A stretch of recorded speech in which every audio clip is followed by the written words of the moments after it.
Hello student, एक बार पुनः आप लोगों का हमारे यूट्यूब चैनल पे बहुत बहुत स्वागत है। चलिए, तो अभी तक हम लोगों ने इससे पहले वाले वीडियो में हम लोगों ने यह देखा था कि क्या होता है जब, चूँकि अब देखेंगे कि कार्बनिक यौगिकों का पारस्परिक यानी कि पारस्परिक परिवर्तन, यानी कि जिससे माना कि हमने बस सिंपल अभी बस ऐसे बनाना नहीं है, लेकिन हम बस बता रहे हैं कि हमने मेथेन लिया और मेथेन से हमें एथेन बनाना हो। ठीक है, तो कैसे बनाएंगे? क्वेश्चन हम लोगों ने देखा एसीटोन से प्रोपेन टू आल। अब एसीटोन हमारे पास है और उसे प्रोपेन टू आल में परिवर्तित करना है। यही हम लोगों को क्या करना है, आज के प्रश्नों में देखना है। और आज का जो प्रश्न है बहुत इंपॉर्टेंट है, क्योंकि ये अक्सर प्रश्न में पूछे जाते हैं। तो चलिए स्टार्ट करते हैं आज के प्रश्न में। और एसीटोन से हमें प्रोपेन टू आल हमें बनाना है। तो सबसे पहला काम कि जो एसीटोन है इसे आना चाहिए हमें कि एसीटोन का सूत्र क्या होता है। तो चलिए ठीक है, इसको हम एसीटोन का सूत्र बना लेते हैं। एसीटोन हमारा होता है कि जब हम कार्बन को ऑक्सीजन के साथ डबल बॉन्डिंग के साथ और क्या करेंगे, ऐसे जब जोड़ेंगे, एक साइड में CH3 एक चेन के साथ और दूसरे चेन के साथ भी अगर हम CH3 को जोड़ दें तो ये हम लोगों का क्या बनता है, एसीटोन बनता है। ठीक है, और एसीटोन बनेगा तो हमें किसके साथ अभिक्रिया करानी है? ठीक है, तो चलिए ठीक है, प्लस हम 2H के साथ अभिक्रिया करा देते हैं। ठीक है, किसके साथ? 2H के साथ। और किसकी उपस्थिति में? तो चलिए ठीक है, Na और Hg और H2O की उपस्थिति में ये हमारे उत्प्रेरक का कार्य करेंगे। बनाएगा क्या? तो प्रोपेन टू आल। अब एक चीज और हमें बताना है, अगर प्रोपेन टू आल आया है तो हम यहां पे बता दे रहे हैं प्रोपेन आया है, पहले बात समझिए तब हम यहां पहुंचेंगे। तो प्रोपेन का मतलब कि कार्बन की संख्या कितनी होनी चाहिए? 3 होनी चाहिए, या फिक्स है कि कार्बन की संख्या 3 होगी। ठीक है, अब कार्बन की संख्या 3 होगी तो इसमें बोला है कि प्रोपेन टू आल होना चाहिए। अब ऑल का मतलब यह होता है, ठीक है, ऑल आल का मतलब यह होता है कि OH आना चाहिए, ये भी फिक्स है भाई, OH आएगा। लेकिन अब प्रश्न ये उठ रहा है कि वह किस कार्बन पे जोड़ना है। तो चूंकि हमें पता है कि 2 पे जोड़ना है, तो हम प्रोपेन जब लेंगे तो प्रोपेन का मतलब कि 3 कार्बन ऐसे। अब हम जब 3 कार्बन है 2 पे जोड़ना है तो लेफ्ट से भी जोड़ेंगे तो भी हमारा 2 पे आएगा, मिडिल वाले में। राइट से जोड़ते हैं फिर भी मिडिल की किसी भी साइड से अगर हम अंकन करते हैं, नंबरिंग करते हैं कार्बनों की संख्या का, तो दोनों साइड से हमारा इक्वल ही आएगा और मिडिल वाला ही कार्बन हमारा नंबर 2 कहलाएगा। तो अगर हम इसके पास OH जोड़ दें, इसी को 2 आल बोलते हैं, 2 आल बोला जाएगा। क्यों? क्योंकि ये दूसरे नंबर कार्बन पे ऐड हुआ है। अब बस हमें इसकी वैलेंसी को कंप्लीट कर देना है। तो चलिए ठीक है, इसको हम लोग देखते हैं कि कहां पे किस तरीके से हम ऐड करेंगे तो हमारी वैल्यू बन जाए। अब देखिए, हमने 2H की वैल्यू ली है, लिया है ना 2H।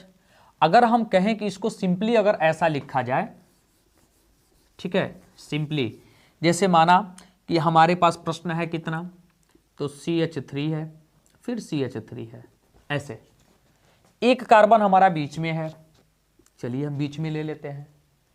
और हम क्या करेंगे, 2H है ना, तो एक H, अब जैसे अगर एक इधर भी दे देता है एक इधर भी दे तो भी, और एक H को अगर हम इस H को एक को अगर यहां पे एक परमाणु हाइड्रोजन का एक परमाणु अगर यहां से यहां चला जाए तो अगर इसके साथ अगर हम जोड़ दें तो OH बनाएगा, बोलो हाँ कि ना? S। चलो अब इसकी वैलेंसी कंप्लीट नहीं, तो एक H जो बच रहा है हम इसके साथ जोड़ देंगे तो H बना लेगा। यही हमारा प्रोपेन टू आल है। ठीक है, तो अब बना लीजिए। तो क्या बना, तो CH3 CH CH3 और बन जाएगा OH। इसी को बोलते हैं प्रोपेन टू आल, या इसे और भी नाम दे सकते हैं, प्रोप टू आल भी बोला जा सकता है। ठीक है, अब आपकी मर्जी। तो ये हमारा प्रश्न था एसीटोन से प्रोपेन टू आल में जाने का। ठीक है, तो ये सारी चीजें हमें याद रखनी पड़ेगी, तभी हम एक दूसरे को एक दूसरे में कन्वर्ट कर पाएंगे।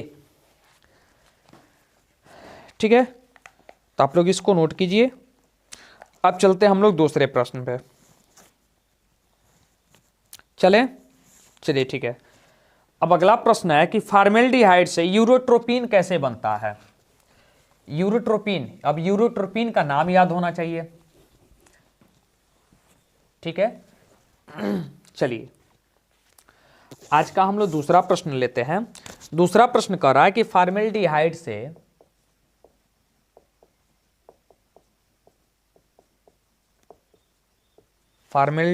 से यूरोट्रोपिन और हेक्सामेथिलीन, इसे मतलब एक नाम से और जानते हैं हेक्सामेथिलीन टेट्राएमीन।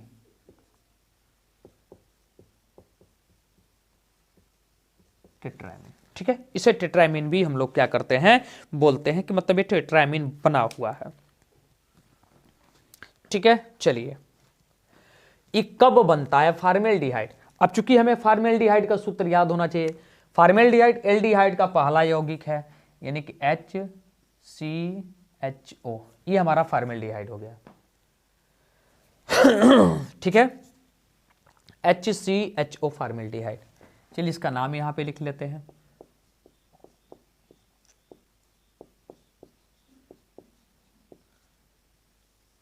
ठीक है, क्या रहा, तो फॉर्मेल्डिहाइड। चलिए ठीक, इसको हम क्रिया कराते हैं अमोनिया से। कौन है,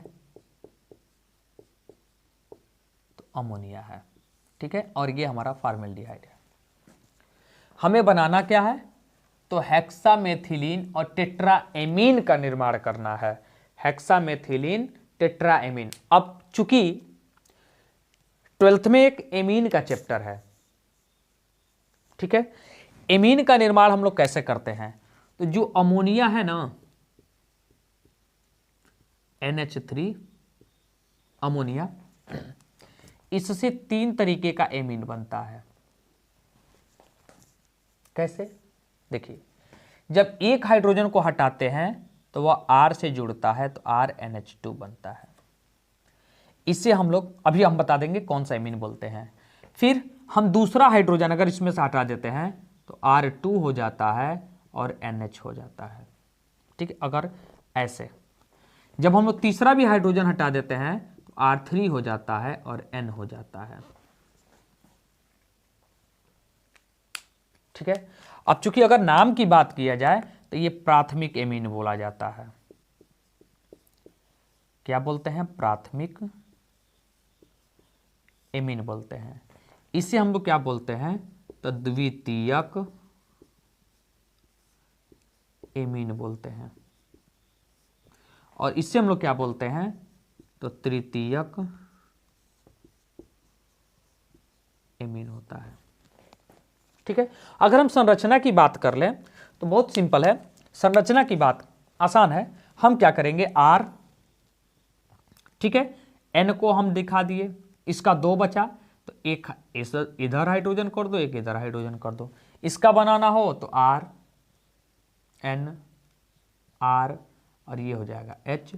इसका बनाना हो तो R N R और फिर R, यही हमारा स्ट्रक्चर है। तो ये प्राथमिक एमीन हो गया, द्वितीयक एमीन हो गया और तृतीयक एमीन हो गया। लेकिन हमें टेट्राएमीन बनाना है, हेक्सामेथिलीन टेट्राएमीन। तो हेक्सामेथिलीन यानी कि मेथिलीन की भी संख्या हमारे पास कितनी होनी चाहिए, 6 होनी चाहिए, क्योंकि तभी तो बोला है कि हेक्सामेथिलीन हमें बनाना है। चलिए ठीक है, और अब हमको कितने की उपस्थिति में बनाना है, तो इसमें से H2O हमारा क्या हो जाएगा, माइनस हो जाएगा।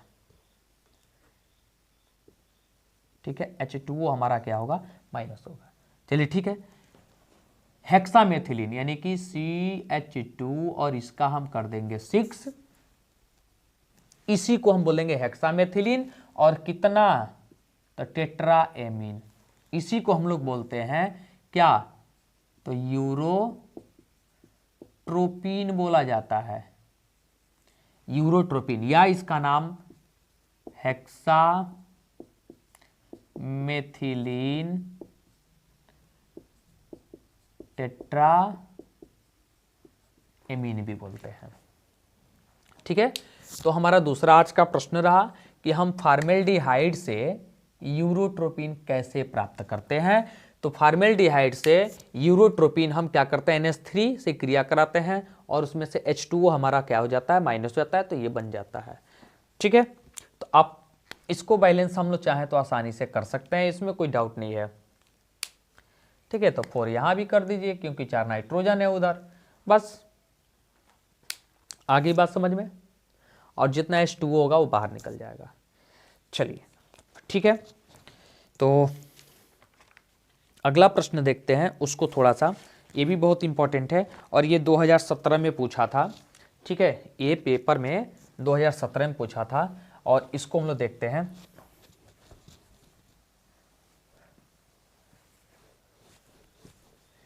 चलिए, तो आज का जो दूसरा प्रश्न है, तीसरा,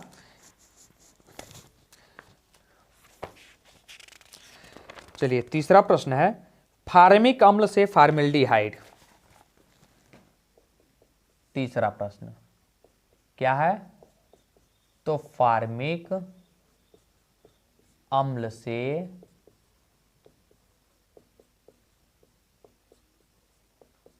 फॉर्मेल्डिहाइड। अब परिवर्तन हमको करना है, फार्मिक अम्ल से फॉर्मेल्डिहाइड। अब चूंकि फार्मिक अम्ल हमें याद होना चाहिए और फिर हमें फॉर्मेल्डिहाइड हमें याद होना चाहिए। अगर हमें याद रहेगा तभी तो हम एक दूसरे को क्या कर सकते हैं, निर्माण कर सकते हैं। बोलिए, चलिए ठीक है, इसको हम लोग देखते हैं। तो सबसे पहले हमको क्या करना है, फार्मिक अम्ल। अब चूंकि फार्मिक अम्ल HCOOH ये हमारा होता है फार्मिक अम्ल। कौन है, तो फार्मिक अम्ल है। ठीक है, इसको करना क्या है, तो इसकी क्रिया हम CaOH की उपस्थिति में हमको क्रिया करा देनी है। ठीक है, किसकी उपस्थिति में, तो CaOH का।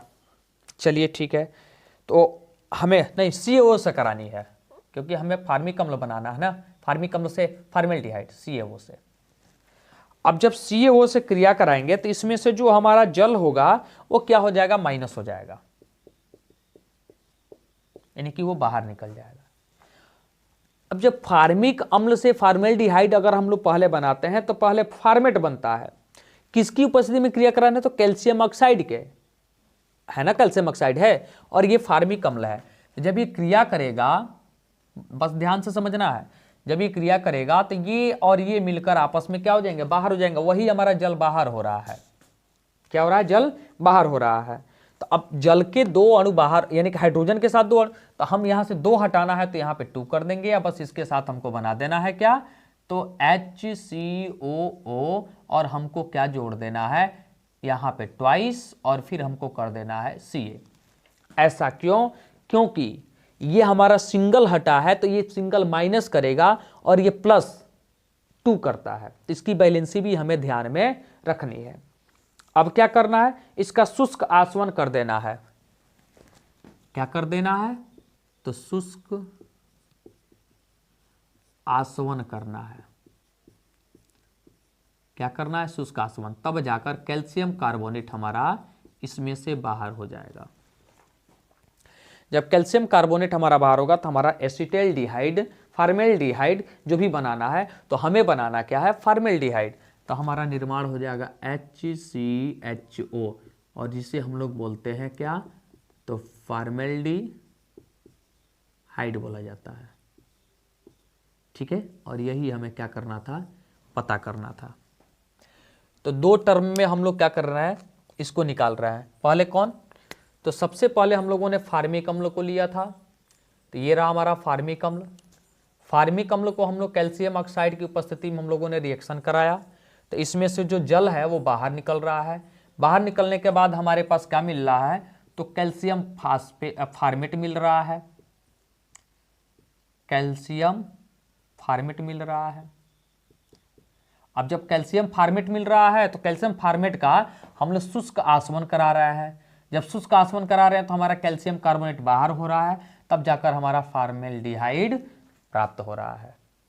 ठीक है, तब जाकर हमारा फॉर्मेल्डिहाइड प्राप्त हो रहा है। तो बस आज के लिए ये कैसे प्राप्त करेंगे, ये 3 प्रश्न, जैसे हम लोगों ने क्या होता है, मैं 3-3 प्रश्न की श्रृंखला लेकर चल रहे हैं, वैसे कैसे प्राप्त करेंगे, इसमें भी हम लोग 3-3 प्रश्नों की श्रृंखला को लेकर चलेंगे। वो 3-3 प्रश्न हमारे लिए बहुत इंपॉर्टेंट रहेंगे। ठीक है, तो चलिए, और जो लोग भी मेरे चैनल पे फर्स्ट टाइम विजिट किए हैं वो लोग मेरे चैनल को क्या करें, सब्सक्राइब करें, बेल आइकन को दबाना ना भूलें, ताकि नेक्स्ट वीडियो आपके पास सबसे पहले पहुंच सके। ठीक है, तो चलिए आज के लिए बस इतना ही रहने देते हैं, फिर हम लोग अगले वीडियो में मिलेंगे, तब तक के लिए धन्यवाद।